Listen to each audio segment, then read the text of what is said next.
everyone. My name is John Cicero. I'm the Vice President for Mission Integration and Ministry here at Fordham University. I'm a Jesuit priest. I thought I had to say that since you might not know. David Marcotte asked me to say a few words of welcome, and I'm very happy to do so. But it's far too hot to wear clerical collar and jacket tonight, so I see that I'm in really compatible company here, which is great. I'm also a clinical psychologist, so your conference is of tremendous interest. I'm delighted on two counts. First of all, this is a great way to gather people who are coming from different Jesuit universities across the country. And this is a wonderful way for us to come together and think about important things together. And secondly, the content. I would love to be able to stay and listen to the conference. I got back last night from Germany, so I'm a bit jet lagged. So I'm going to head back to the Bronx. But I am interested, my own area in psychology is positive psychology, so I study a lot about virtue and how the acquisition of virtue leads to flourishing.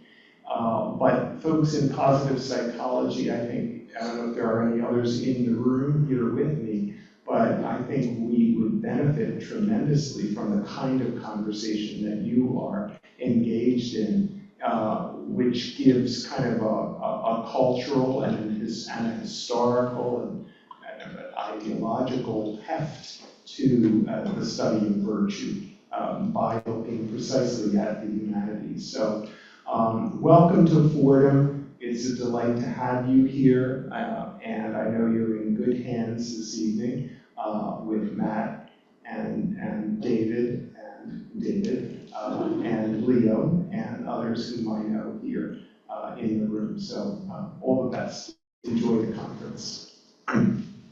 David.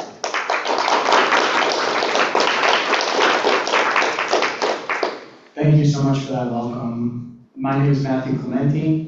I'm a fellow in the Center for Psychological Humanities and Ethics in the Lynch School of Education and Development at Boston College. And it's just an incredible honor and pleasure to welcome you here tonight. I should mention at the start that this event was made possible by the John Templeton Foundation, and we're incredibly grateful for their support.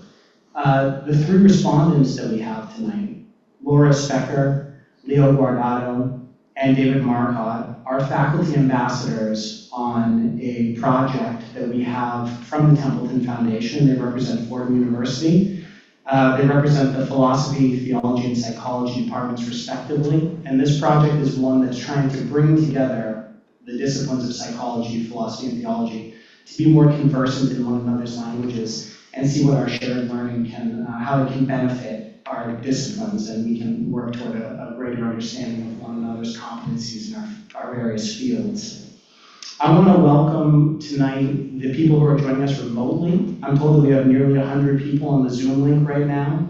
And for those of you who are joining us remotely, if you need CEs, you need to fill out the evaluation that will be sent to you within a week's time. And anyone here who's hoping to get CE credits for tonight, please see Emily, who's in the back, and she's just done an outstanding job helping us out tonight. So thank you, Emily, for that. Tonight's speaker, Graham Burnett, before I get into his biography, I'd like to just tell a little bit about how I got acquainted with Graham's work. It's kind of a funny story. I came upon him almost by accident. I stumbled upon a book that he had co-edited, and it struck me as fascinating, interesting. It just kind of drew me into the work that he was doing as a scholar who focuses on attention, but also how the discipline of history, which he teaches in, intersects with the arts and the humanities. And so I reached out to Graham almost on a whim. I just wrote him an email and I said, hey, I'm really interested in the work you're doing. I'd love to catch up. Is there something we could talk about? And he wrote me back, and we spent over an hour on Zoom. And it was just one of those experiences where you meet someone who's generous, warm, collaborative, who wants to invite people in. And one of those rare experiences where you're talking to someone who you just feel like this is a brilliant person I'm talking to, and someone who wants to share and enliven the work that we all do together.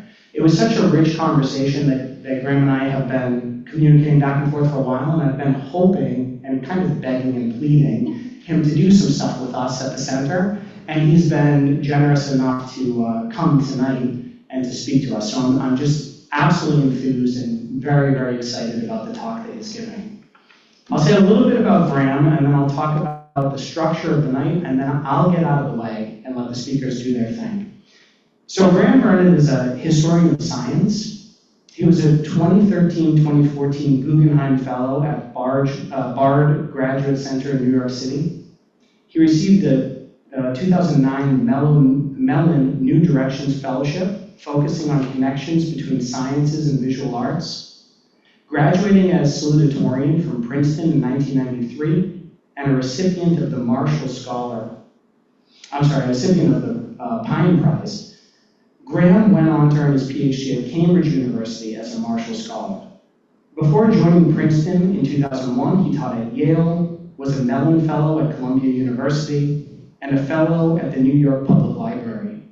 His interests, listed here, they're more various than I could even name, but they span things such as natural history, earth and sea sciences, cartography, navigation, oceanography, ecology, art, history, philosophy, theology, on and on and on. He's just an exceptional scholar and human being, and we're so glad to have him tonight.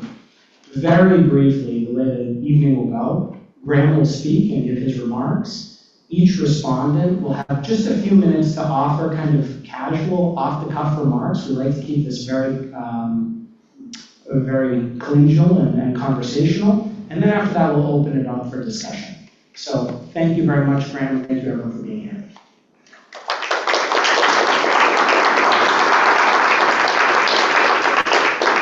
Thank you so much. That really warm introduction. I appreciate it, Matt. And thanks to all of you for coming out. It's a pleasure to have a chance to talk with you about this stuff. I think I'll dive right in. My plan is to talk for, I don't know, somewhere between 35 and 40 minutes or so, 45 conceivably, depending on how you look out there, about some work that I've been doing with others. As Matt said, I'm really interested in kind of collaborative work. All of that work in different ways circles questions of human attention. And I thought there's so many different perspectives or angles we can bring to the subject of attention. I know that those of you who did the reading for this convening, that you have got a taste of some Baldenfels, if I'm not mistaken. You did some sort of phenomenology of the alien, which centers on the question of awakening oneself to alterity through attentional practices and the arts of attention. And you also read some Simone Weil, very close to my heart and the heart of a lot of us who work on these attentional questions in pragmatic and active ways. So you've already been dipping into the domain, sort of attention studies. And I thought what I would do is sort of drill down a bit on my disciplinary domain of expertise, because I'm a scholar, you are scholars, we each come from different fields. And as Matt generously laid out, my training was in the history and philosophy of science. So that means my kind of day job, I teach at Princeton. I teach undergraduate and graduate courses on the history of science, technology, to some extent medicine. I focus a lot on the human sciences these days. So in that sense, there's a recursive moment. Many of you are trained in psychology, but psychology itself, of course, has a history, and that history would fall within the domain of the history of science. And the book that I've been working on for a couple of years now, and from which I'll speak the bulk of this presentation, is a book that looks at the laboratory study of human attention from about 1880 to about 1980. My aim is to understand how attention came to be codified within the experimental sciences in that sort of 20th century heartland period. And my interest there is really, and here's where the hermeneutics comes in.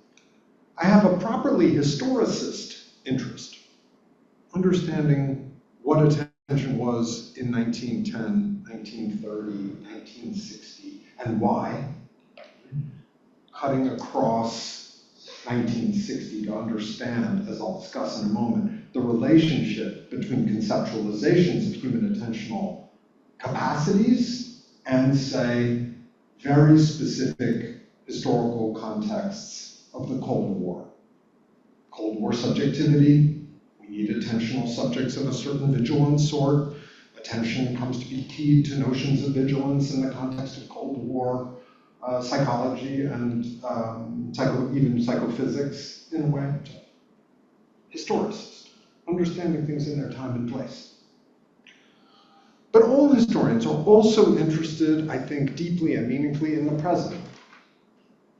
We get the questions we want to ask of the past from the present.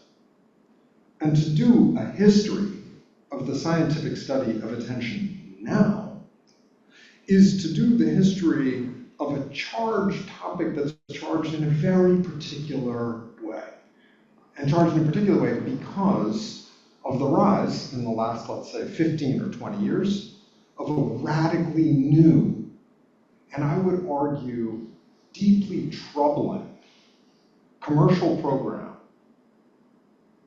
to commodify human attention as part of a new attention economy that has not human flourishing as its primary telos, are those who are driving the financialization and commodification of human attention within these cognitive prosthetics focused on the flourishing of the human person?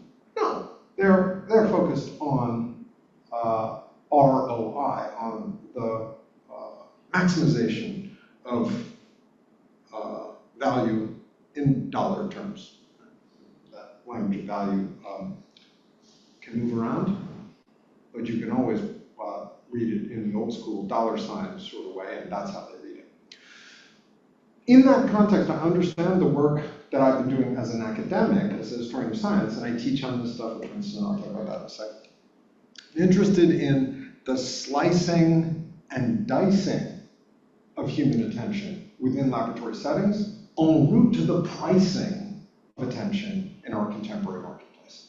So I would say, elevator pitch for the book. You want to understand how you get to marketplace of attention. You must first understand how something can be quantified and reified such that it can be traded in continuous market arbitrage. And this book, though it has a lot of relatively tedious nuts and bolts history of laboratory science stuff, some of which I will do to you this evening for your betterment. In big picture, why would we do that? I hope I've set that up for you a little bit. Make sense?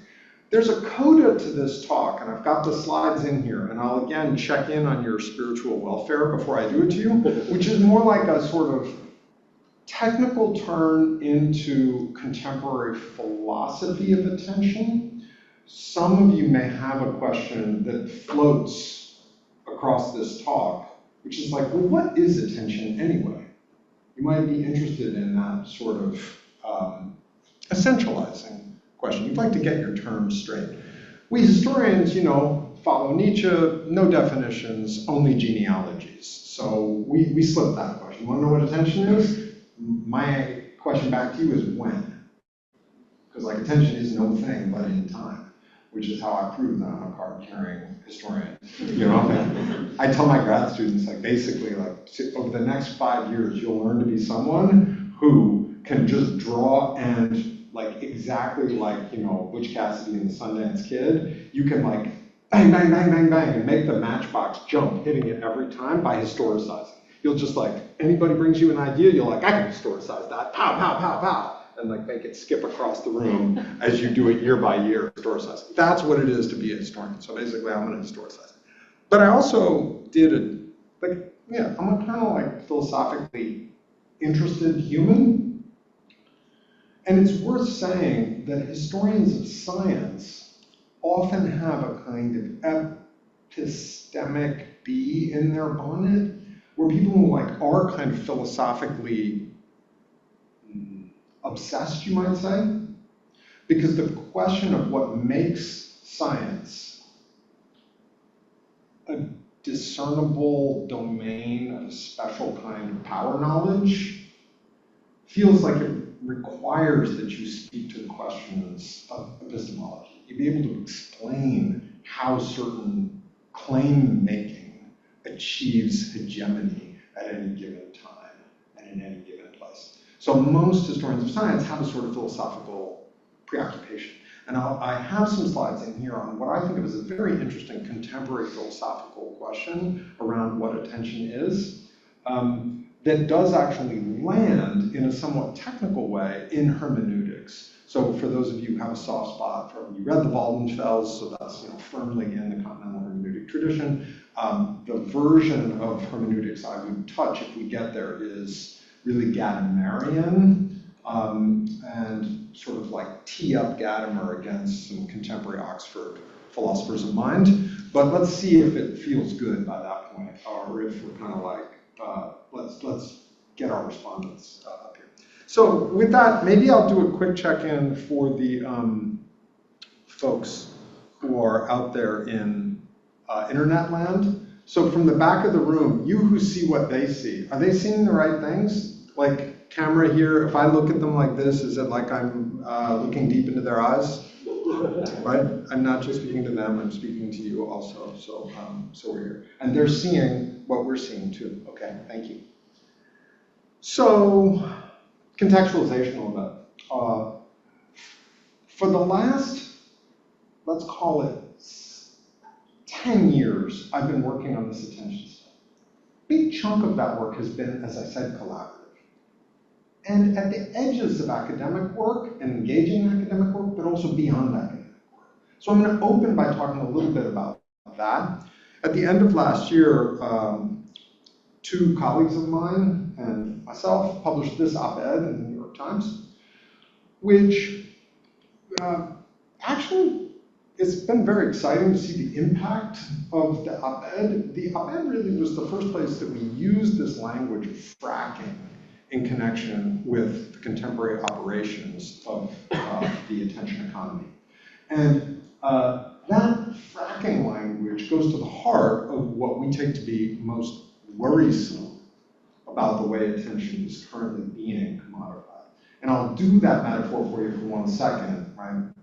In fracking, does everybody have a sense of how fracking works? Like, you've heard that it's a bad thing, but then like the historian of technology in me likes to like get down into the like weeds with it. And don't you worry, you publish an op-ed that accuses, Alphabet of human fracking, you get a lot of emails from petroleum engineers who want to be like, and there's this aspect of fracking, and this aspect of fracking, and what about, and does your metaphor expand to the like part where we push the sand down to hold the channels open? And I'm kind of like, yes, we can build that up. Big picture, right? Petroleum wells, like, old style. Drill a hole into the ground, there's like a nice big oil zip down there, and the oil is under pressure and it kind of like gushers up to the top and you dance around under the like black rain and you're rich. That's the way it used to happen. There are like no oil zits left. No, we're done with those. You can't get oil out of the ground by doing that. You can't find those pimples finished. Fracking is a process by which oil and natural gas can be gotten up out of the earth when that oil and gas, they're widely distributed, not under kind of concentrated volumetrics, and they're harder to access because they're sort of in the sponge rock, often this deep shale.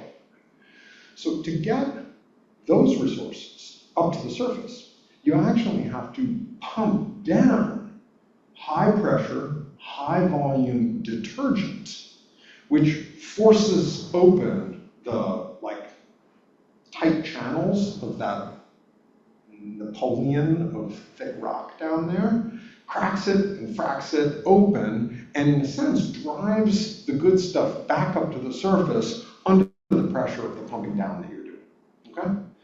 And that's what makes it a perfect metaphor for what's happening to us now with these devices, right? We understand social media companies and companies that have as their primary business model the commodification of attention.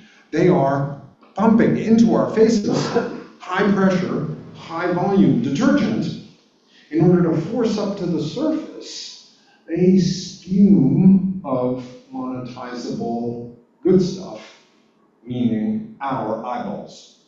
And the metaphor is perfect because actually your attention, while extremely valuable for your life is actually not extremely valuable to Nike. Because the odds that you're going to buy a pair of Nike high tops in the next 11 minutes, minuscule, right? So what you're going to do with those 11 minutes is going to give shape to your existence. But Nike needs hundreds of thousands of people's eyeballs in order to have an odds-on opportunity to sell some high tops to somebody who's looking. So if you think about the logic of the marketplace, it's precisely like that kind of low volume, widely distributed, you gotta aggregate, you gotta concentrate, you gotta do some work to aggregate it and concentrate it to make it a valuable commodity. So, and the cost of getting it out of us is we understand that kind of like process by which stuff is pushed into us to like pull us to our own surfaces and out of ourselves. So that op-ed, which did get a fair bit of attention, helped those of us who are working in a kind of an activist way on these questions, and I could talk about that a bit more in a second. This is a recent academic edited book I did with a dear colleague.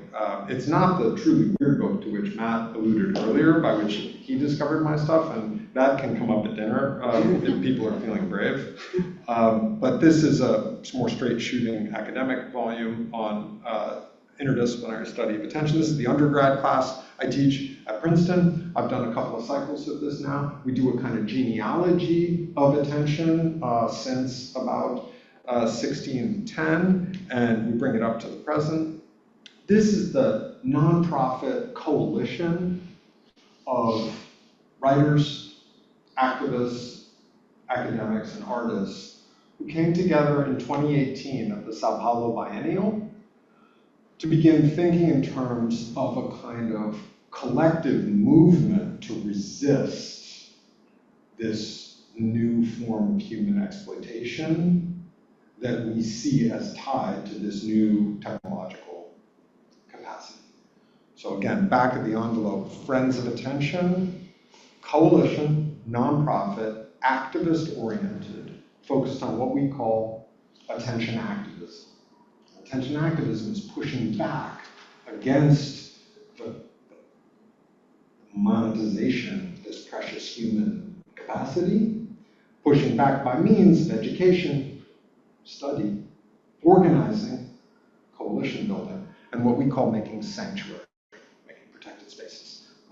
And the main kind of thing that group has done up to this point would be twofold. We did a book together in 2022. It was published by Princeton University Press called The 12 Theses on Attention, which is a little bit like a manifesto around the kind of attention we need to protect ourselves from commodification. And then last year, we created a school in Brooklyn. And this is a going concern for those of you who are local. Love to give a shout out to the school. My friend Eve Mitchell, who's here, who trained in psychology, is also a facilitator at the Strother School, helps run the programming we do. We have classes, workshops, free workshops, work in schools, and then we do a variety of different kinds of classes. And this has been a really exciting project. And this was written up in the New Yorker piece that, to which Matt alluded recently. Okay, all of that's by way of background. And I hope it sets up for you that I'm interested in this stuff in an academic way, but I'm also really focused on what we do now in kind of an active way. And it would be worth maybe touching for the people in this room that I actually believe that the language of attention right now provides a very powerful language in which to breathe life into the embattled university ecology of the humanities, which may be of some interest to some of you. I mean, you're primarily mostly social scientists, but to the extent Matt invoked the question of the relationship between the social sciences, the human sciences, and the humanities, and because I think the Cura Psicologia project specifically is interested in thickening, if you like, the sort of scientisms of contemporary psychology with a richer feel for humanistic tradition, I would argue that, that which is beleaguered right now in English departments or in the other kind of historically core humanistic projects wants re-articulation in terms of the language of attention. And so there's more to say there. But let me do you a précis of the book I'm working on so we can get into some substance for a moment. So I'm going to just walk you through an outline of the book and do a few minutes on each of the chapters to give you a sense of how I would periodize the history of attention in the last 100 years, basically. So the first meaty chapter of the book is on a fascinating and totally forgotten episode in the early 20th century in which the earliest generation of experimental psychologists, almost all trained in Germany, they were at Leipzig, most of them worked with Wilhelm Wundt, and they were following in the same tradition that William James briefly tasted, and then was like, actually, I hate being in the lab all day. I think I'm gonna go do ether with my friends and write about religion instead. Hey, if you're recording this, that's not all there is to say about William James, okay? So that was just a joke. So they were in the labs and they were doing experimental work and they got interested in attention and they did work on attention. And they had the biggest and most exciting finding really of like a 25-year period, which, as I say, subsequent research has left this on the cutting room floor. But this group of experimentalists came to believe that human attention had a natural periodicity, just like breath, or like the rhythms of the heartbeat. Actually, I mean, it's a little tricky to explain how it worked, but they were doing experiments asking people to operate at the threshold of sensory capacities. And they recognized that there were certain oscillations in perceptibility at those thresholds. And whereas we've come to understand a fair bit of what they were then seeing in those oscillations as related to neurological stimulation and recovery times in neurological reactions. So that it was really, what they were seeing was at the level of sort of the nervous system, as opposed to at the level of consciousness. Those distinctions had not been tightly made because a robust kind of neuronal theory of human psychology was still a warning. And as a result, they identified these fascinating fluctuations in perception at the threshold of perceptibility as betraying the essential rhythmical periodicities of human attention. And they ran with this stuff. This is actually from the work of one of those figures in that period, from about 1909. And what you're seeing here is actually superimposed two rhythmical structures, one operating at about the scale of sort of 5 or 6 seconds, which are the larger waves, and then the subcomponent waves were like micro oscillations of the attentional capacity within that macro oscillation. And there was even a fabulous and ultimately speculative but beautiful theory for a period of time that something as fundamental as the universality of the phrasing structure that we would call sentences in human language. It's like one of those weird questions, like why do human languages break into sentences? Why is there like a kind of period to the movement of thought that gets articulated linguistically? And this turns out to be ubiquitous. Like machines have no taste for it, really, right? They don't need it. But humans do, whether they're speaking Tlingit or they're speaking German. It was thought actually that that was a function of the human attention wave. That sentence length was a reflection of the natural periodicity of human attentionality. So it's a super interesting passage, and there are actually some quite high stakes in that it ends up being a kind of breaking point between the psychology that focused on introspection as against the rise of behaviorism. So those will be terms for those of you who are in psychology. You'll be aware that there was a kind of an introspective moment in psychology. It was replaced by behaviorism, and this breaks perfectly on that watershed in ways that would be fun to talk about if you want to get into the weeds on it. But let's keep moving. The second chapter looks at the idea that you could assign value to attention. This section really focuses on the history of eye tracking. So we associate eye tracking with a kind of very 21st century sort of, again, Google's out there, or your Tesla might have a camera that's watching where your eyes are to see if you're paying attention to the road or whatnot. But actually, what I've uncovered in this section of the book is the deep and old history of technologies of eye tracking, all of which amounted to a kind of an unholy alliance between experimental psychology and Madison Avenue, the rise of the advertising industry. So this was a genuinely strange moment where, for instance, Look magazine, the primary competitor to Life magazine in the period, endowed a laboratory of attention studies out in a fine Midwestern university to pay the researcher to develop this Brandt eye camera. This is a totally non-digital, right? This is analog eye tracking technology. If I move over there, you won't see me. So let me see. Well, all right. So you see that canister into which the woman is looking up above?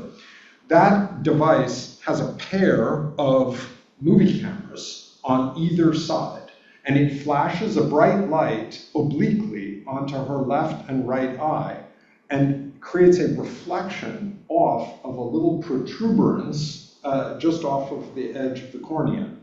And that reflected ray of light from that concentrated light beam, not a laser, because lasers aren't available at this time, creates a track on the movie film that can be correlated with the image at which she is looking, which is up above her. And you can see that image. It's an image that has a test pattern of a girl's face in different sizes and in different locations. So in the lower image there, what you're seeing is the reconstruction of her gaze as her eyes moved across that suite of images. Now, why would Look magazine be interested in data like that in 1934? Well, they'd be interested in that because that is exactly a way to price out your advertisements. That permits you to say to a potential advertiser, if you want a quarter-page ad in the upper left hand, you will secure 28.4% more eyeballs than you will if you buy a quarter size, an eighth size ad in the lower left-hand corner. This was what was being quantified in this period already. And the research work was being funded directly by industry. And it culminates in this, which is always good for a yuck. This is a full-page ad for Yonkers Men's Shop, which appeared in 1945 in a newspaper, again in the Midwest. And what you're seeing there is that Brandt eye camera, lower left-hand corner, that's the woman, that's the science.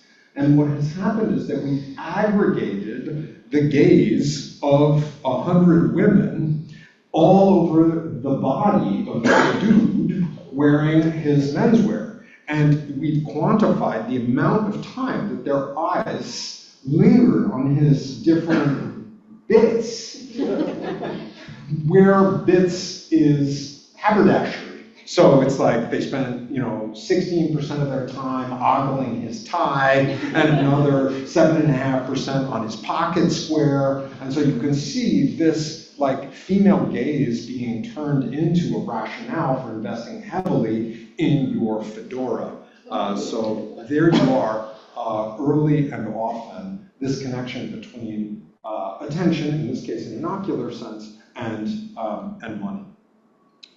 The next two chapters look really kind of closely at the period from sort of 1942, 43 to sort of 65, so war and its aftermath. I'm interested here in what I call cybernetic attention, so the coordination of humans and machines in attentional terms. These devices are pilot testing apparatuses that were developed in the interwar period to assess the quality of attention achievable by the flyboys you were going to put in the pilot seat of these new and expensive aircraft. And so they're actually extreme state physiology tests. So this gentleman is being asked to conduct an early, again, like analog video game. There's a mechanical sort of like a window on the screen in front of him that drifts left. It's not a screen, machine's a screen, walk back screen, no screens.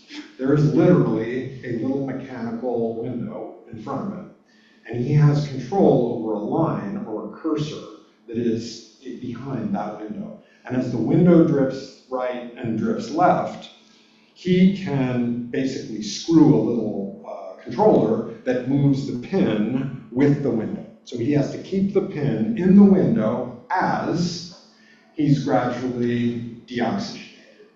So he's on a rebreather that's pulling the carbon dioxide out, so he's increasingly breathing deoxygenated air, and he'll lose consciousness eventually. So the question is, how long can he successfully manipulate the controller under those extreme state conditions? Additionally, intricate systems along the same lines. This one actually has pedal apparatus, so when the light goes on here, he has to hit the left pedal. And you can see that what you're doing here is creating the same physical configurations for the hands and feet as control the ailerons in an airplane. So this is like an equivalent test system for an early flight simulator. And so you're at the kind of nexus of the body integrated into a machine in explicitly attentional terms. And the second part of this chapter looks, as I kind of alluded to at the beginning of my talk, at the question of vigilance.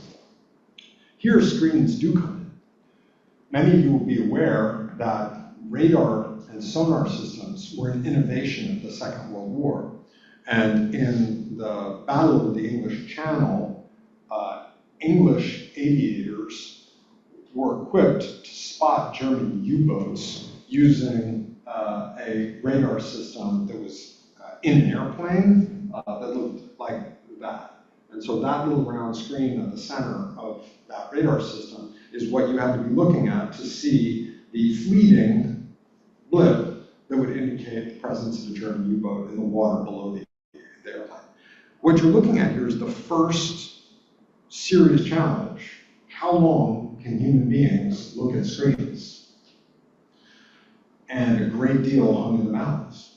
And so you had a totally, I want to say clandestine, this was not public research, 42, 43, 44, this was secret research, assessing human capacities to be vigilant to screens for long durations. And that work gave rise to one of the most important papers in experimental psychology in the period, published after the war, Neil Mackworth's Breakdown of Vigilance During Prolonged Visual Search. So this is a paper on human vigilance and the things you can do, give people amphetamines, among other things, but you can also call them after 20 minutes because there is what's called a vigilance decrement that occurs at 20 minutes, which is what this paper identified. So I'm interested in the rise of the field of vigilance studies as a form of attention research in psychology that was inextricable from this new problem of having people be attendant on screens and dials. And in some ways, you know, those of you who know the history of Taylorism, right, time and motion studies in the early 20th century, where labor, like bricklaying, was studied using cameras to try to understand how to optimize the motion of a worker. I think of this section of this book as time and non-motion studies. Because if you think of time and motion studies, that's like the physical labor that we associate with like the late 19th and very early 20th century. By the mid-20th century, there's a very new and interesting kind of labor, which is cybernetic labor. It's the labor of watching the dials on the machine. You're not moving at all, but we have to optimize something new. Not optimize physical hauling of dirt, but optimize the question of a certain kind of cognitive durational engagement. And if you think that that is not in the direct genealogical line that leads to you in front of your laptop doing email at 10 o'clock on Sunday morning, you are wrong. That is in a genealogical line, that habitus that has been achieved between you and your machine. So we're seeing the origin of it in these technical studies of time and non-motion in the period. Very quickly, the most important theorist of attention in the 1950s is a guy named Donald Broadbent. Broadbent's filter theory of attention basically holds sway well into the 1970s, and the rise of feature integration theory. Donald Broadbent was another one of these Cold Warrior types. He'd come out of the Second World War and worked with the Royal Air Force on optimizing human capacity in relation to the machines of war. And what he focused on, fascinatingly, was this kind of problem set. A operator within, in this case, an aircraft carrier, who is giving instructions to somebody on a deck while receiving instructions from somebody on a bridge. So these obligatory passage points for multi-channel information. Another classic problem are gunnery soldiers who are receiving targeting information from somebody who is range finding, and they're giving instructions to the guys who are actually positioning the cannons. So you've got information in, information in, information out, information out. And fascinatingly, the theory of attention that Donald Broadbent arrives at, the filter theory, is quite literally a literalization of the problem of like information coming into both ears on a headset, which happened to be the problem that he studied during the 1940s. For Donald Broadbent, you want to know what attention is? Attention is that little dangly flap in the Y of that stent. So what is meant by that? Right, he says, that reads, if you can't read it, the simple model for attention. Broadbent believed, and we still hold in contemporary neuroscience a version of this theory, that what attention is information overload regulating problem. More information comes into our senses than our central processing unit can manage. And so what attention is whatever determines what gets through to higher cognitive processing. Now there's very interesting experimental evidence that this is not the whole story, much of which comes out this period, and if you want to talk about that, we can turn to it. But at this level, in 1958, he has a model that says basically like, imagine that you were trying to dump balls into those two upper legs of the Y. And you can sort of imagine how, under certain circumstances, if you dumped enough balls in both sides at the same time, the whole thing would just jam. And that is what happens if I'm like reading to you in French in this year and German in this year, and you're trying to like follow both at the same time, information overload, you're done. He says, in fact, what you have to do is like decide what aspect of incoming sensory channel you're going to permit to get the higher cognition.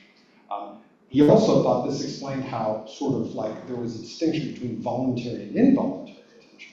What if a really big ball was coming in the right-hand side, super hard and super fast, while little tiny balls were kind of trickling in on the left side? So you could immediately imagine that that flap would be whacked over and the fast-moving hard ball would come down the channel even if there was more little light fluffy balls coming in on the other side. So he played out this like metaphor of how attention operated as a filtration problem. Okay, so I'm gonna basically, how am I doing on time? Maybe another 5 minutes, you think? And then get to, okay. So 5 minutes means that unless you ask for it in Q&A, you won't have to do the business about the little contemporary philosophy of mind stuff, but anybody who asks, boom, I'll pull those slides up. But instead I'll basically I'll finish here.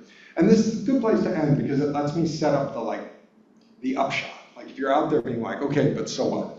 I'm gonna try to do an answer to the so what question in the next 3.5 minutes. Because in chapter 6, I pivot to a kind of counter project of the science of attention that I believe surfaces a sublated story of what attention is and can be, a story sublated across chapters 2, 3, 4, and 5. Okay? The kinds of attention that I have been discussing up to this point are essentially instrumentalized. They are triggering and tracking forms of attention. They're accounts of attention that you get if you put a person in a chair in a laboratory and start sort of whizzing a stimulus past them. And I suspect to get your various degrees, you spend a certain amount of time in laboratories in which something like that was happening. And so if you put people in chairs and whiz stimuli past them and then ask them about their attention, you get whizzy stimulus accounts of what attention is, unsurprisingly. So instrumentalized theories of attention that are essentially about triggering and tracking. I want to suggest that there's a very different way of thinking about attention. One that has been cued for you in your reading for today, interestingly, I didn't assign it, but the Simone Weil, I would say, is an exquisite invocation of what I would want to call an apophatics of attention, a kind of negative theology of attention, which complements, but is ultimately, fundamentally, the other of the kind of instrumentalized attention that I've just been tracking across the history of experimental psychology for 60 years. And to give you a flavor of what it looks like when you start to try to study that other thing and the weirdness that is to happen, let's go to the 1960s where things do get weird. And let's talk about Arthur Dykman for a moment. Arthur Dykman was another military scientist. He was a medical doctor from Harvard who spent 6 years in the Air Force, but he got interested in, if you like, what happened if you sat somebody down in a laboratory chair and then gave them basically no stimulus at all? Just see what happens. And the result completely blew his mind. It's a little bit like sensory deprivation work that was going on in the same period, the work of Lilly and some of the MK Ultra kinds of folks, where it's like, what happens to the mind when you actually cut it off from its ordinary kind of network of instrumentalized problems? So in a series of what were called blue vase experiments, Dykman put people in a room and put a vase in front of them and said, just look at the vase, as long as you like, just sit there. And he was quite surprised that people began to have these kind of trippy out-of-body experiences. They danced with the vase, would begin to dance and come for them, and they were enveloped in the vase. And his experimental reports were like, what? Because, and in fact, there's no drugs. This is not like, by the way, let's drop acid and do these experiments. Not at all. It's just like sit in a chair and look at the vase. And people are like, wow. And so Dykman begins to sort of get interested in something like the kind of receptivity of an attentional mode. Quite touchingly, he ends up getting hired. It was a different era by the National Parks Department to write a set of guides to how to kind of open yourself to being present as you visit the national parks. So it's like the opposite of a traditional guidebook that would like tell you to go here and go there and go the other place. This is sort of just like, open yourself, man, and be there, and it'll be incredible. And so that's one key of this, what I want to call the negative attention, like apophatics of attention, pure immanence of attentionality. And then the other, which has an even firmer kind of political balance, is the work of Charles Hubble. Hubble was formed in the tradition of the Society of Friends, who had some Quaker back in him. Also spent time in the Air Force, interestingly. So all these guys are sort of on trajectories out and away from the cybernetic programmatics. He ends up as a professor of psychology in Santa Barbara, and starting in 1965-66, he begins leading silent vigils for peace. And in a chapter of the book, I look closely at the emergence of the silent vigil as a form of political protest in the 1960s. And I contrast the silent vigil to the sit-in and to like the occupation and to other forms of like voiced manifestation.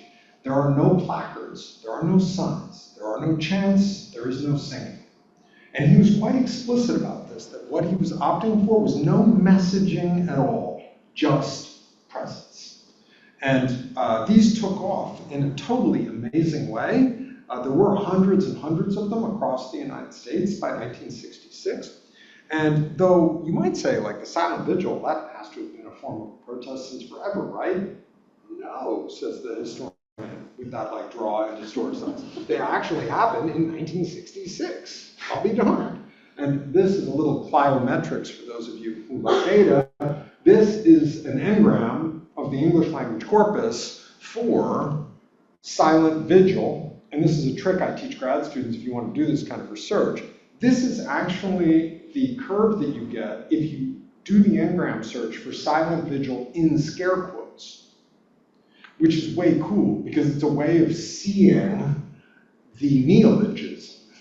This is literally 1966. Everyone's like silent vigil because it's not a thing that anybody has ever heard before. If you take the scare quotes away, you see the same kind of like, okay, blips in 66, but then it enters a language in a very real way in the subsequent years. So I'm interested in the way that kind of speechlessness, but presence and attention functions as a form of political messaging. So I think what I'll do is leave it there, just like teeing up one more time, that there is a history of attention that traces this triggering and tracking line, but there is also a kind of account of attention that is rooted in a kind of suspension and waiting. Indeed, in French, you know, attendre is wait, which is sort of an interesting fact, so that knot has something attentional in it.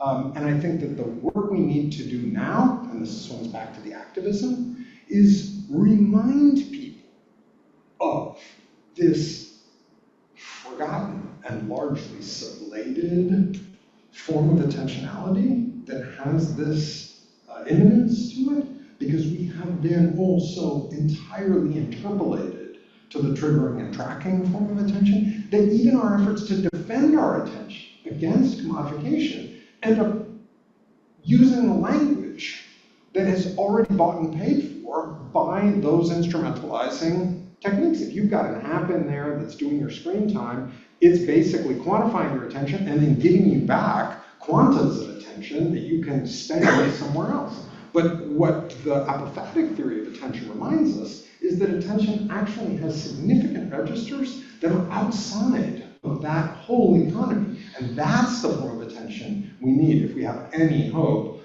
of protecting something. I used to say human, but I've learned to say non-inhuman, which I think is actually kind of a little better armed to protect itself against some of the meaningful critiques of humanism that we've all learned over the last few decades, okay? So with that, thank you very much for your attention.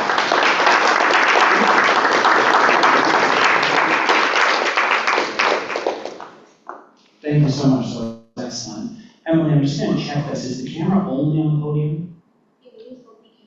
We can move it. Maybe when the respondents come up, you can each give your response here, and then we can all take our seats there, and we can move the camera. Is that good? Now, you said that you do the philosophical, theoretical thing if someone asks you, and as a philosopher, I'm very tempted to hold off on the responses. But no, maybe we'll go in over here. Thank you.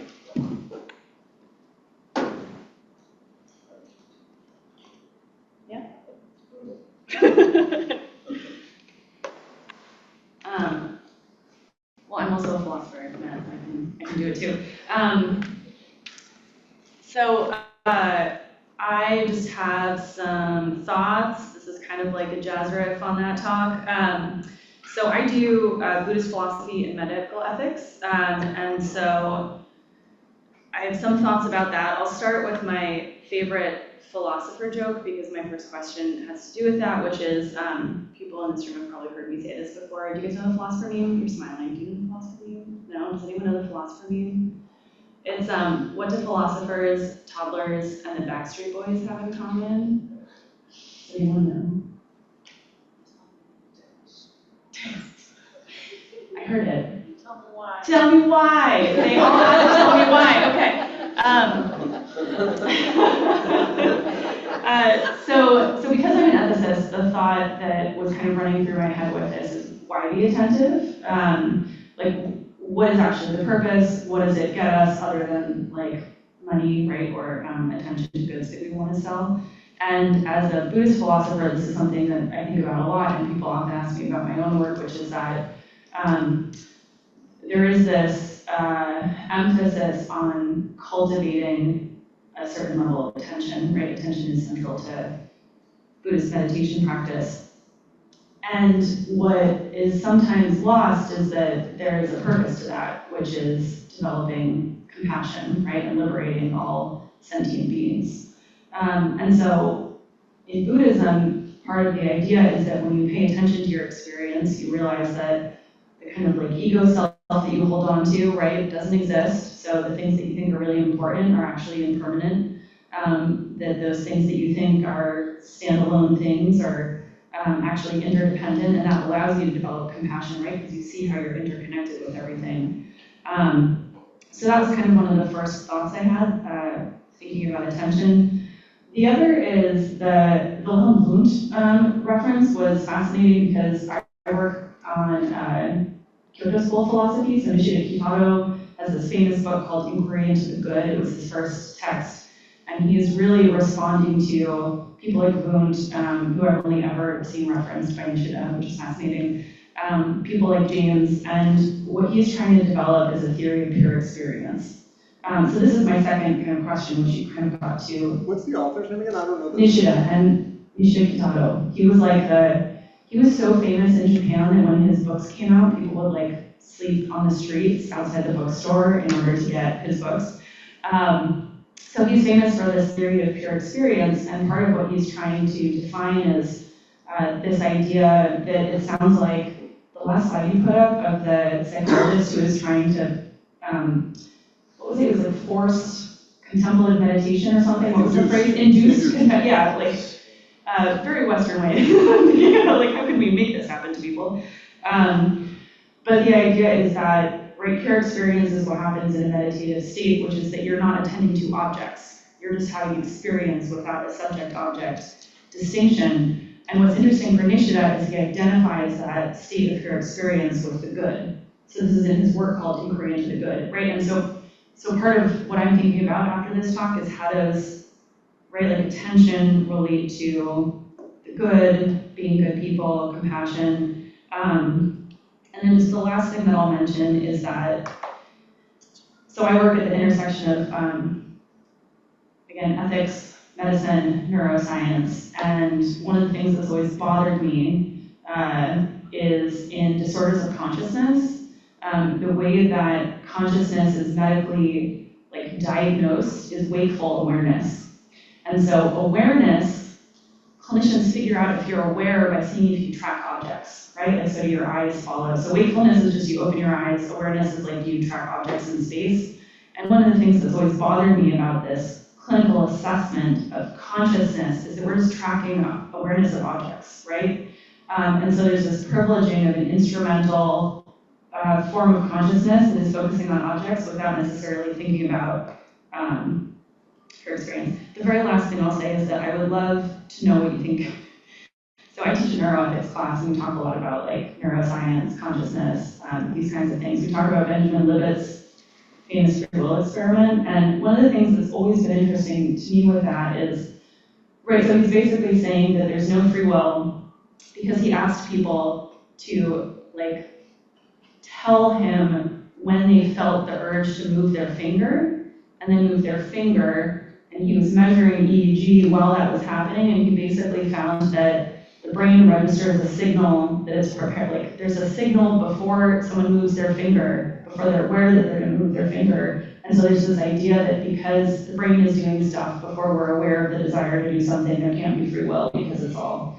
And so how does attention get distinguished from awareness in that kind of psychological context? Okay, lots of riffs and thoughts, and I'll let the theologian come up next.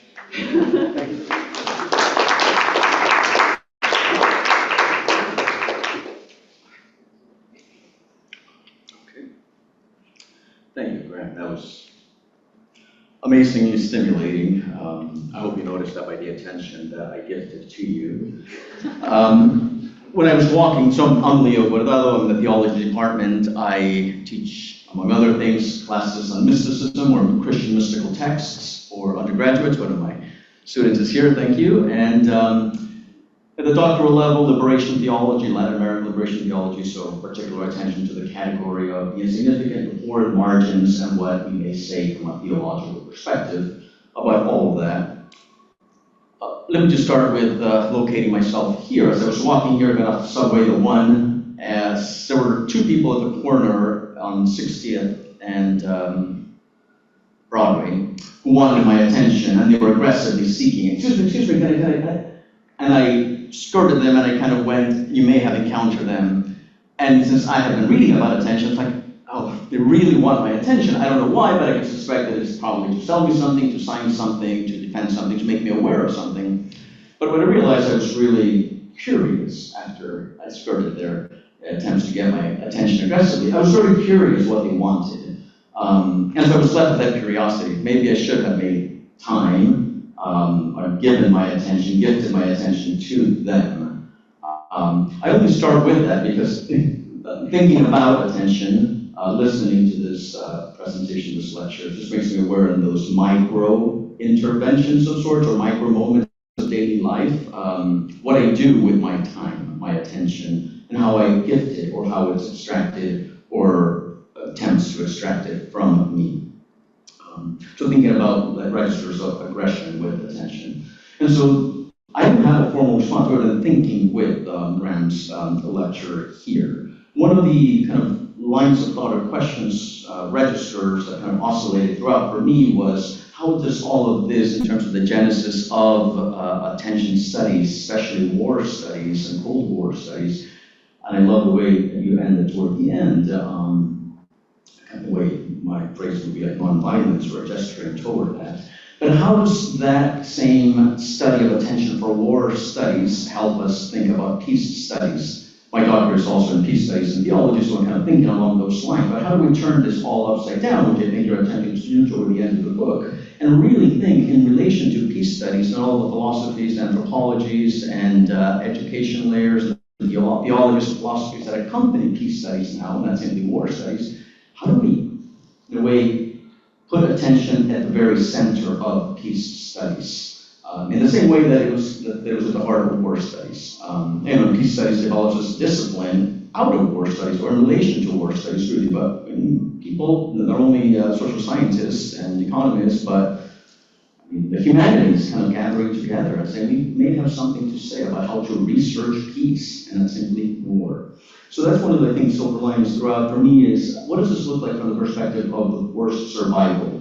Where we fill in the category of the poor. I work primarily with churches who provide sanctuary, and that you raised the question of sanctuary. I was hearing echoes of maybe Shoshana Zuboff's book, Surveillance Capitalism, in her last chapter, on the right to sanctuary, the right to have a place that is non-extractive from the data mining that happens of our human nature, our anthropology, what we call theological anthropology, how we are made in relation to divine, whatever we call that, but that is being extracted. Our very human anthropologies are being extracted and given back to us in particular registers that are more predisposed to whatever it is that they want to sell, or I think it's more than selling at this point, that they want to create us onto. I mean, this is the God role now. We are being created onto certain, more than markets, and certain ways of being that you said, more than human, that are dehumanizing. I think it's even more than that. I mean, I'm not sure what it is, but we may not have a category for it yet.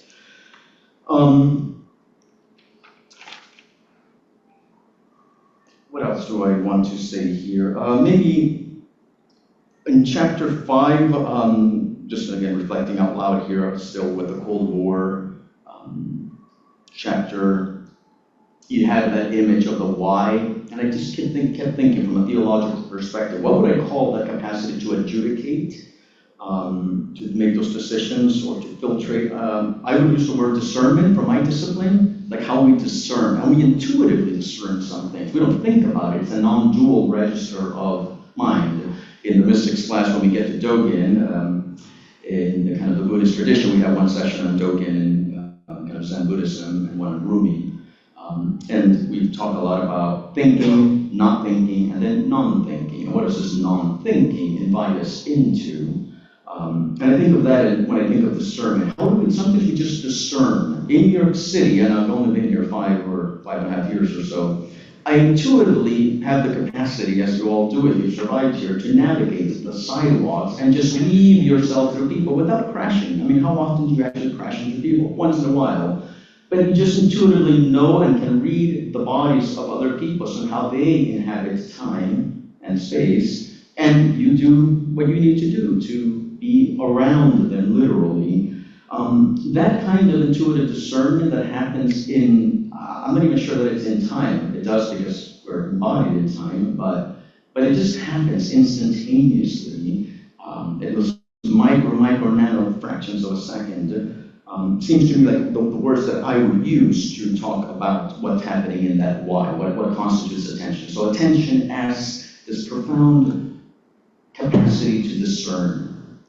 Discern what? We can talk about the good, discern life.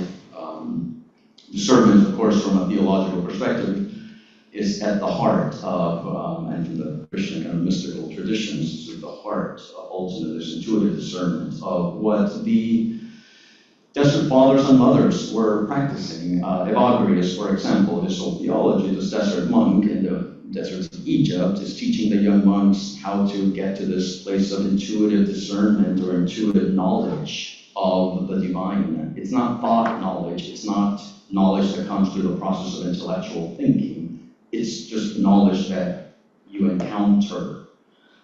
And maybe that is talking about another point here, this may be getting long, but this whole notion of encounter and relationality that is at the root of attention, and the ecstasy of it. So in your chapter 6, for whatever reason, you talked about presence a lot, and one of the things that I say to my students in the mystics class is that this is all about being present to the presence. So it assumes some, for Christian tradition, some kind of presence to be present to, or in the non-Christian tradition, or maybe Zen tradition, just present to the to impermanence. I'm sure I won't go there, but Laura can throw that in. But that ecstasy, you can only actually begin to inhabit without inhabiting that presence by going out of yourself, that ecstasis. But that ecstasy, by its very nature of there being an other, whether that's God or the human other, I think has that eros, that desire that leads you out. So this is where I think another question, thought, comment that comes to the fore for me is that what is the role of love in all of this? What is the role of, yes, desire in a deeper sense, that desire that draws you, that moves the intellect. Thinking here with the classic mystic Catherine of Siena, who really talks about the 3 faculties of the soul: desire or will, the intellect, and memory. And how they all have to be together and working together for the journey, the ascent, or the intuitive knowledge of God to actually take place, and that what controls your desires is what you're going to think about. So I say this in class over and over. That which you want is what you're going to think about. That which you think about is what you're going to remember. So this is how it all works. Your desires ultimately lead to memory. What memory is the residue of all that you want and that you thought of because of that. So desire and love, where does this fit into the question of attention? Because at least from a theological perspective, of course, that desire of the mystics is that desire for that other who undoes you. So this is the apophatic term there, that undoes you completely and radically, so that there is some sense of no self, or the passing over of the mind, as Bonaventure would say, so that you can be the other, so that you can inhabit, in one sense, without inhabiting the other, or be in that profound relationship that is beyond any capacity for you to control. Maybe with that, then the last question that I want to just put on the floor is memory and attention. As I already mentioned, how, and as we think of like trauma and trauma studies, how does attention, I'm not sure what you call it, rehumanizes us, resists the dehumanization, puts us back together in a way that never will be what we were, but that nonetheless allows for that self in writ large to somehow constitute itself vis-a-vis everything else that wants to constitute it. I will end with that. Thank you.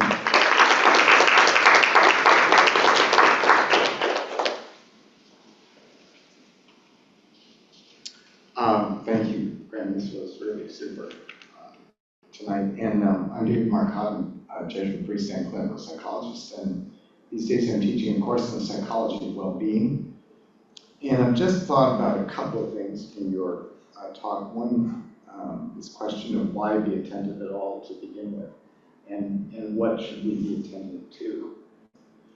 And I thought about early in my training, this moment with the spiritual director when he was listening to me go on about something I was quite torn about. I can't even remember what it was, and convinced it was a complete distraction from what I wanted to work on, was interested in. And he remarked that, well, there really is no such thing as a distraction. And that idea of what are we attending to is what ultimately will allow us to arrive at a place of freedom to say yes. And that really is a very kind of urgent spiritual task, I suppose, and opening to things. So that was just one thought that crossed my mind as you were speaking.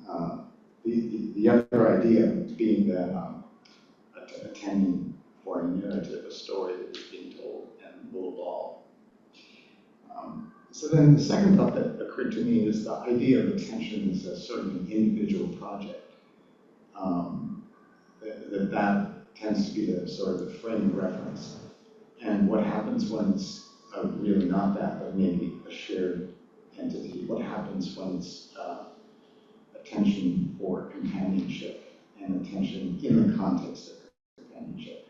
I think that's a challenge for kind of the American individualist orientation. We automatically think that we're responsible for our attention, or at an individual level. So those are just 2 points. Wonderful, thank you so much. Ready to turn on your microphone and respond to whatever comments came up, and then briefly, I think we have a little bit of time for Q&A, so after you do, I will kind of open it up and I'll bring the microphone around. Is this on then? People are in internet land are hearing from this? Okay. Yeah, so much that's so rich in there. I mean, I am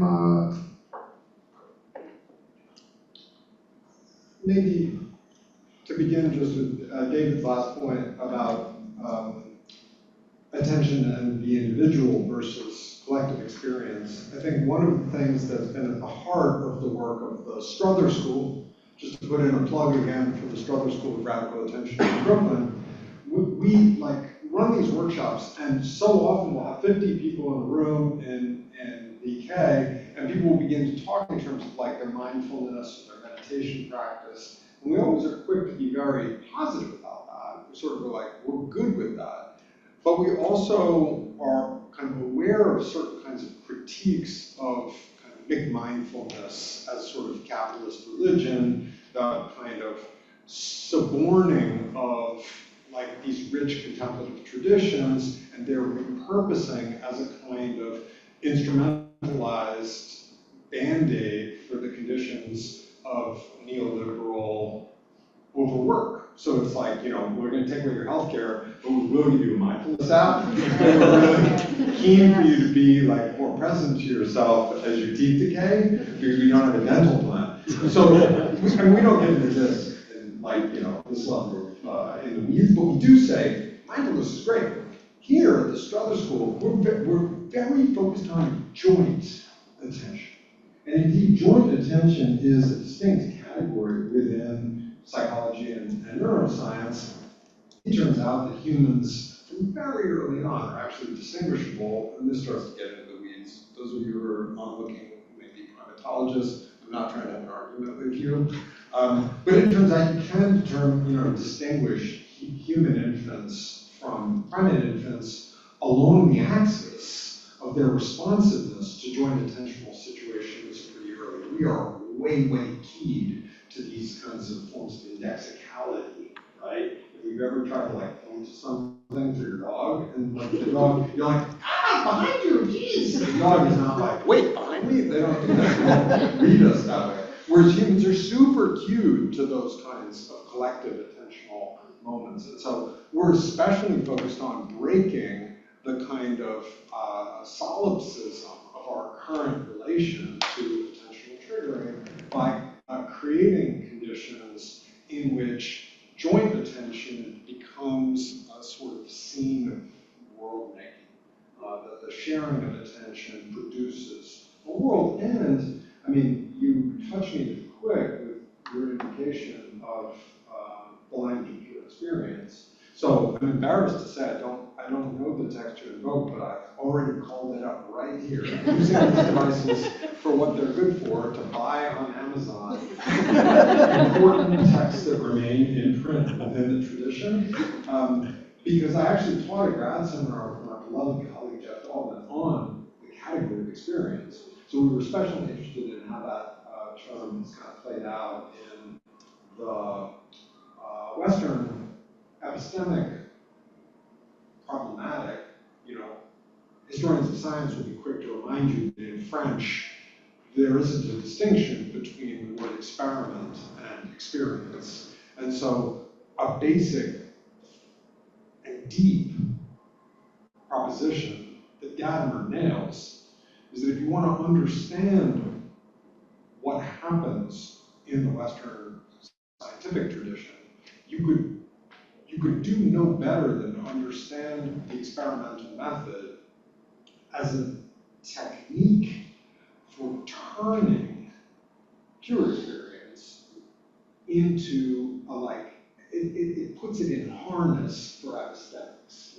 It's a way of taking radical experientiality, like experience, and rendering it collective so that it can draw water and cut wood in the world of techne, craft, and the manipulation of the material world. So that's really cool, and what it would be to go back and get an experiential attunement that is severed from that distinctive epistemic program and the instrumentalizing program that comes with it, because I would say, it's not like we're making this stuff up. I mean, Husserl was kind of already there, in a sense, noticing that this was the problem with the crisis of the European sciences. And then there's a bunch of people, including the folks we're talking about, and out of that tradition, and even that slightly messed around proto-Jesuit Heidegger himself was interested in this stuff, where he went kind of so wrong. So there's a lot to say about this.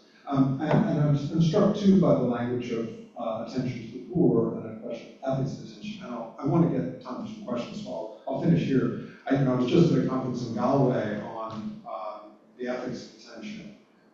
Sylvia Panizza, who's a very brilliant Italian scholar, just finished a book called The Ethics of Attention, which I would recommend to everyone. And there's a bunch of people who work on Iris Murdoch who do this, because this is like Iris Murdoch on one side and on the other. She sort of digs in with Simone Weil's vatic gestures in a kind of mystical key and sort of, again, breaks it down for you in a kind of Oxford philosophy of mind way and uses the account.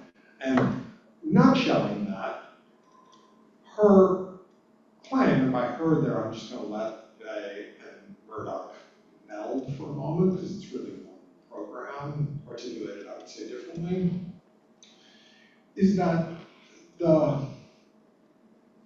it is suffering that obligates any real ethic to ground itself in attention. So I don't know what relationship any of this has to the Buddhist tradition. I won't try, but I will say that what Bay says is ultimately because to operate in pain, which is only one's own, can't be fixed. You can't do anything for that. There is affliction, which is her harrowing word, right? It's, in that beautiful letter that she writes to her friend who still had a ball from the First World War in his back, and he just suffered all the time. And she's like, you are like the centering point for an ethic, because like you're just suffering, it's not fixable. And so what can you do with that? There's no fixing. And so with affliction, all that can be done is the being with that is attention. And so, I mean, this is pretty intense stuff, and Wei's ambivalent guide in the sphere of practical ethics, given we're at endgames, and I think reasonable people could disagree about what she can teach us, but because affliction, therefore only in ethics of attention, because affliction is the substrate, and all that can be done is you can be accompanied in affliction, attention. And for that reason, she believes, in the passage that you all read, that it's good to try to do hard math problems, because hard math problems are like getting you going to learn attention, and ultimately all attention is propedeutic to prayer, and has as its sort of horizon love, and the reason you would do it is so that you can walk with those who are in the margins. Maybe I'll leave it at that. Well, I hate to do this because you have so captivated our attention tonight, but I think we are at time. Yeah, I mean, I don't know. I'm looking over. Do we have a minute or two for Q&A, do you think? Can we extend it out? You can stick around. If anyone wants to stick around, let's do a few minutes of question and answer. And anyone who needs to leave can feel free to leave. So, questions?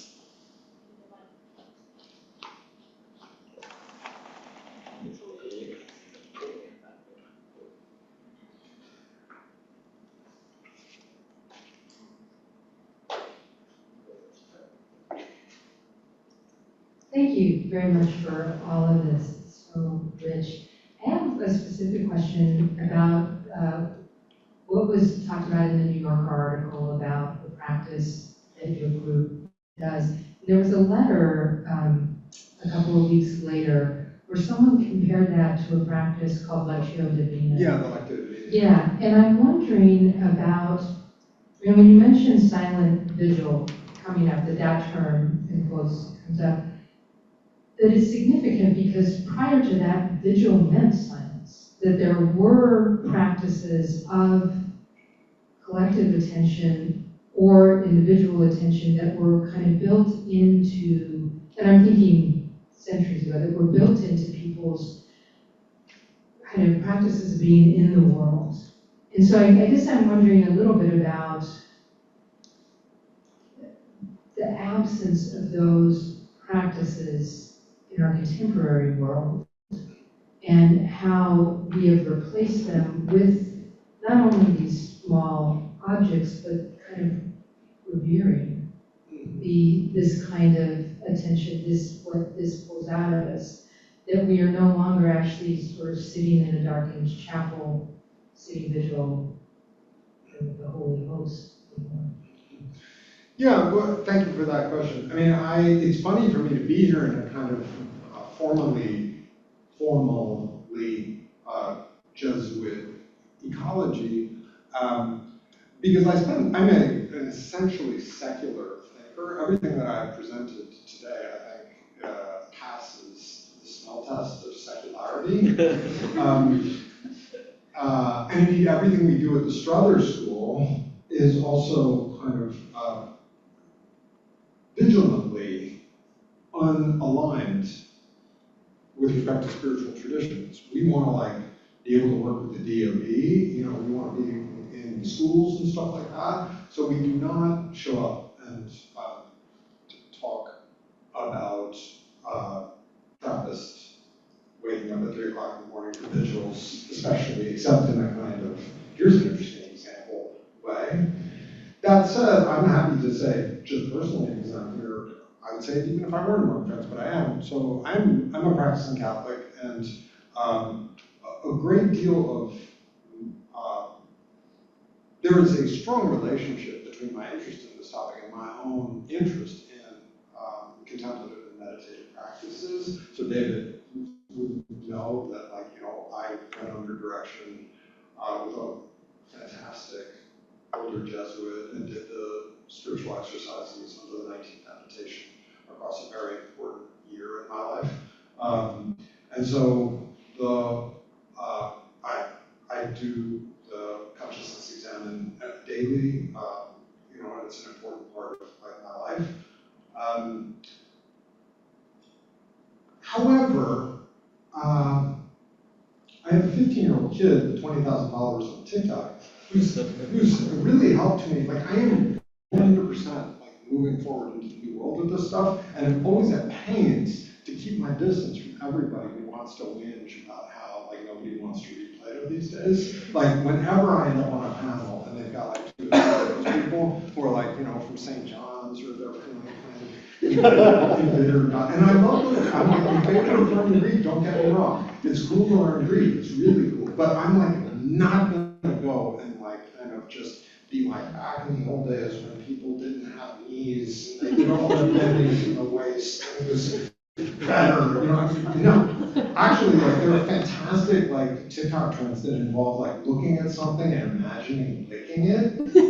And I think that's the coolest attentional practice ever. When Leo brought me that, I was like, yo, this is bomb. We gotta do this. We have to do attentional practices that involve looking at things and then taking 7 minutes just thinking about licking it. That's Ignatius would have loved it. Can I say that? Is that okay? Are there any Ignatius scholars in here? I think Ignatius would have totally understood that was a very powerful method for training imaginative work. And that's the kind of interior exercise of will and imagination and memory, the intellect, the sort of basic operation of the faculties. So I say that because on the one hand, yes, I think these are rich repositories of practice, and everybody who's got a practice, bring it to the table, because it is literally crisis time.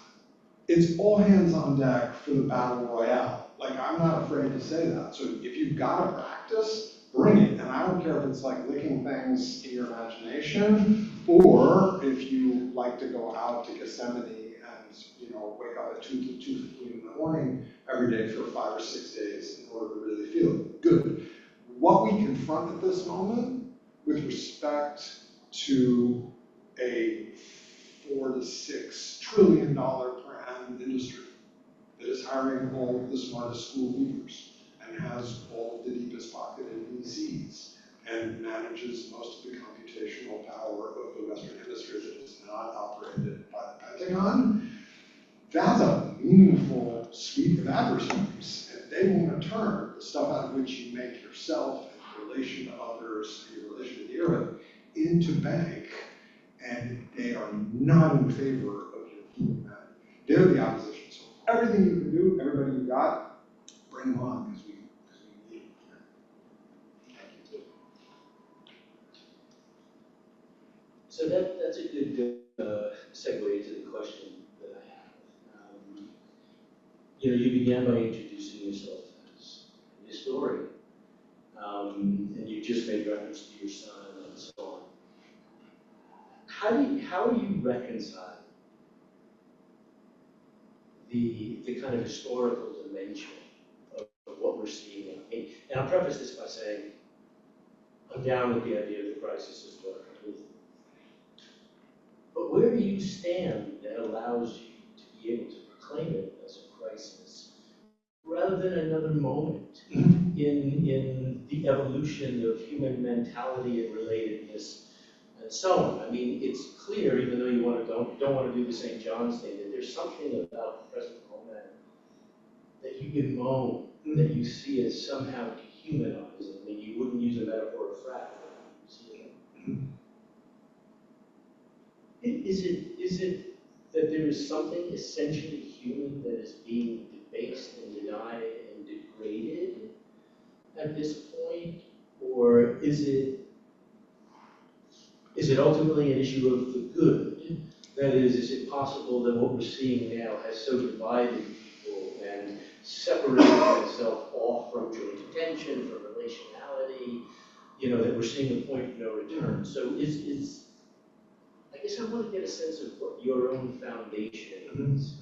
Yeah. That led you to establish a foundation precisely devoted to serving as a counterweight to this crisis. Well, thank you. It feels like a probing question.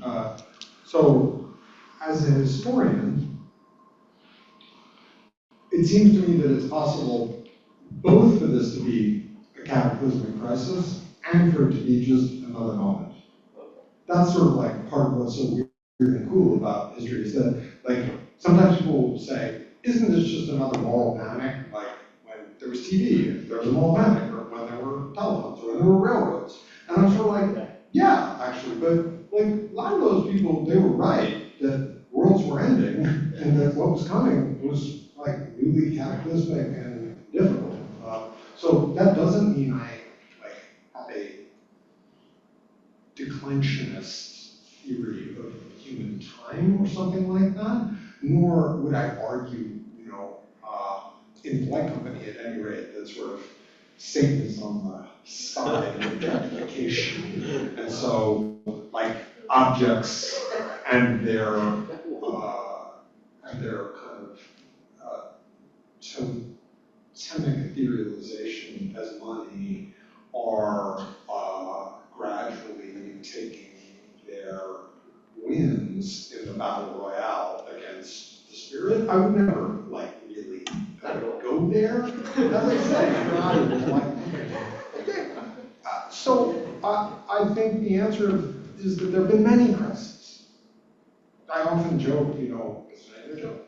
Like all learning in the Western tradition is Latin until roughly 1770 or so. And that means there are a lot of dissertations in Latin in libraries, like in Utrecht, that nobody's read because they were done in 1735 and somebody got their PhD, they worked really hard, and then basically people start working the vernacular and there are only like 11 people that could bother to read the damn things. And similarly, we're at such a watershed, we're ending immersive long-form literacy. It's over. Y'all still, some of you presumably read books, but this is done. Books are not a thing. So a few people read books, just like a few people still read Latin, but it's not going to be a culture. So that's really, I take that in the chin, because I was formed to a bookish world, and so it's attempts to see that stop. Do I think humanity stops when books? No, there's lots of interesting stuff that happen. And the tradition that is bookish is not going to disappear. That's why it's so exciting and interesting to be operating right now as a scholar. We have this immense responsibility. Those of us who sort of nod if, I allude to Husserl, you have your work cut out for you. Because like no one's reading The Crisis of the European Science System now, and nobody's reading it in a decade. And so we have to figure out what to do with what's in that book that you can give it to people, because there's interesting stuff in that book, like there's interesting stuff in a whole bunch of books that we have to figure out how to give to people who aren't going to read them, meaning everyone. And so this is an interesting opportunity for those of us who are teachers and relate to this textual tradition. Similarly, we know something about attentional forms, which are a little like no longer so obviously available. But so did people in the 19th century. You ever pick up the Library of America double-volume edition of Lincoln's speeches? Like, it's really amazing, because you're like, wait, people, like farmers in Illinois, listen to this for like 3.5 hours on Saturday afternoon? We couldn't do that, and we think of ourselves as presumably the kind of people who like long lectures about American politics. I mean, forget it, there was just a totally different culture of the sort of pulpit and acoustic literacy listening was totally different. So stuff's been changing the whole way. We especially need to get some of the stuff we know about these attentional traditions and bring them forth while listening to the kids with the TikTok and the licking exercises. Because we need to figure out what we're going to do so as not to have everybody taught in their actual agential personhood, pulled from wellness into immiseration, right? Like, what's discernment for? Discernment in the Jesuit tradition is for figuring out what steps lead you to consolation and which steps lead you to desolation. And so, like, let's start talking to you because you're taking steps that lead you to desolation, because there's people who want to, like, try and put on money. And that's bad for people. So anyway, you've heard me enough on this. Hey! Somebody get us out of there. Ah! With that water spill. That's hard. No, I'm being given the look from the back that tells me it's my job is to wrap things up. So with that, Graham, thank you so much. Thank you to our respondents. This has just been an absolutely excellent talk. I'm thrilled at how it turned out, so thank you. And again, for anyone getting CEs at home, please make sure you fill out the survey. Thank you all.